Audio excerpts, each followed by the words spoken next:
Hey there. Let me tell you one of the most ironic and amusing stories from Hollywood's golden age. It's about the legendary Charlie Chaplin, and trust me, this one will make you smile.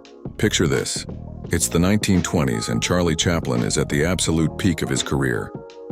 His iconic character, the little tramp, with that tiny mustache bowler hat and bamboo cane, was literally the most recognizable figure in the world. Everyone from New York to Tokyo knew who Charlie Chaplin was. Now, during this time, Chaplin look-alike contests were incredibly popular across America.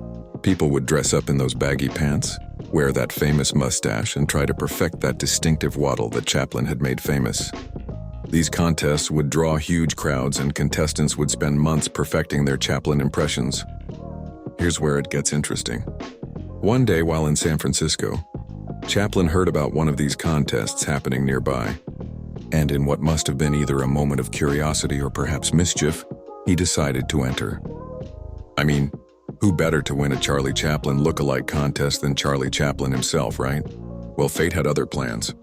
In what might be one of the most deliciously ironic moments in entertainment history, the real Charlie Chaplin, the man who created and perfected the character that everyone was trying to imitate, entered the contest and came in 20th place.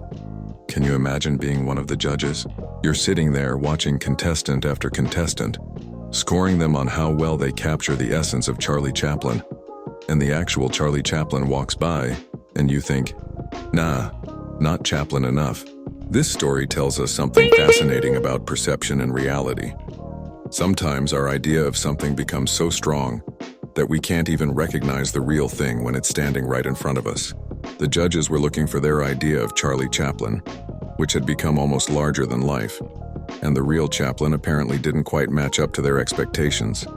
It's a reminder that sometimes life's greatest ironies can also be its best teachers, and perhaps, just perhaps, Chaplin himself got a kick out of the whole situation. After all, he had created a character so beloved and so well known that even he couldn't compete with the world's perception of it.